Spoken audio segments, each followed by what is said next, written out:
Walked right into that rebar. Well, this video is going to be jumping around a little bit. Put a hold on this project. Basically, there's we're not going to need to fill this before we fill this, which, by the way, is all nice and cleaned up. I just got the water intake and the electrical going to the well over there, and those little scraps are just going to stay there. Little scraps of styrofoam. But it's basically all ready to get a whole bunch of gravel. Basically, they're not gravel. That stone you see there, it's crushed ledge, 3/4 inch crushed ledge. I'm really happy about getting this hole filled in. You know, kind of erosion and just having to worry about all this kind of falling in has been a little bit weighing on my mind. You know, because we've gotten a lot of rain this year, and now I won't have to worry about that. Now it'll all be filled in. I kind of want to get in there so I can get a nice view of it. This will be the last time I see this hole, you know, without all the rock. This is a big hole. If you saw several videos ago, we had a big rock we took out of here. We've just been stuffing it full of stuff, you know, ever since the hole was here. Rocks and concrete chunks, and then finally we took all the leftover from doing the wall and just dumped it in there. So it's much smaller than its former self. Let me see, what else about here? I think that's pretty much it. It just looks pretty dirty and, you know, ready to be filled with rock.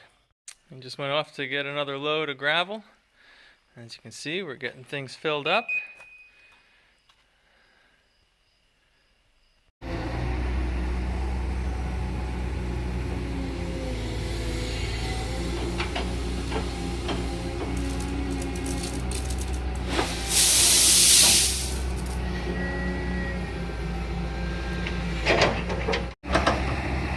Getting the well lines dug in too, or buried I should say.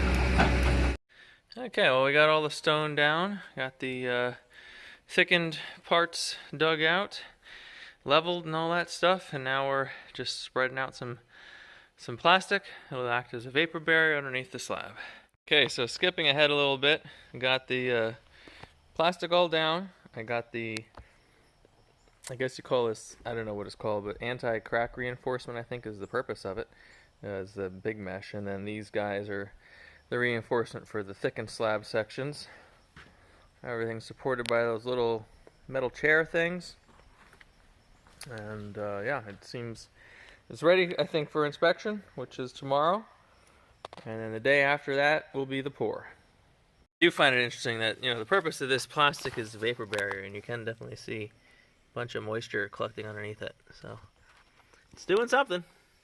It's the morning of the pour, and I've just been getting prepped this morning, and we had very lots of rain, big rainstorm last night, so this whole thing got flooded. See all the puddles there. This isn't so bad. This kind of pulled that back a little bit and everything out, got some rocks to keep it down, and it's getting better. It's not great. And then this trench over here, similar thing. But I don't think it's going to be a problem. I mean, that was completely full. So I got rid of a bunch of water. The rest of it's just going to kind of float up. The concrete's going to push it around, and then it'll have to probably be swept out over here. If you look real close, there's a crack that's forming. And that's just from, you know, concrete shrinks and cracks form, and that's just how it is. And you can see that actually goes down all the way right past all those little guys, and there's no problem. Like, it's not a structural issue or anything like that. It's just an aesthetic issue. With something like that happening, you know, I just gotta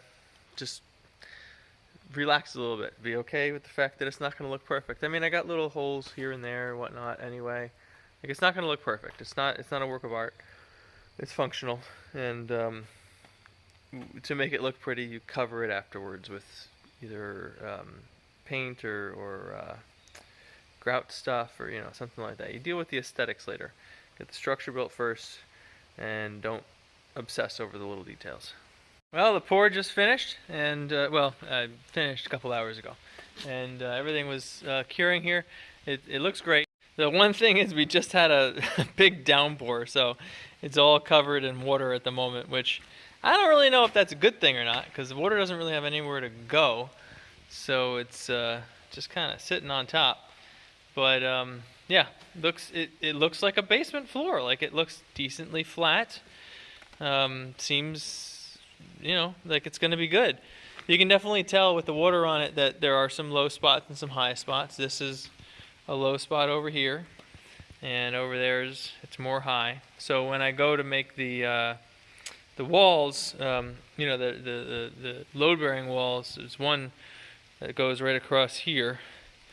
I'm gonna basically use the laser level, to get the height of each stud, so that I can get the top where the floor joists are gonna be for the first floor, get them as level as I possibly can. So yeah, not perfect, but you can't. I'm not a professional. It's not gonna be perfect, but I can work with it.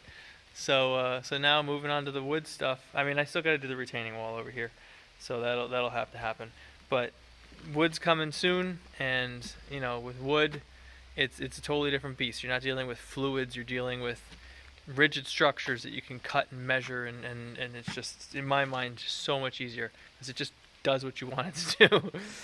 So yeah. Anyway, I'm psyched about this. I can't wait to take things that we've had just lying around all over the property and put them in here. Like my tools, I can just put them in here, put a tarp over them, and now they're sitting on concrete instead of, just in the dirt and getting that splashback every time it rains, and it's getting dirtier. So this is great. Can't wait.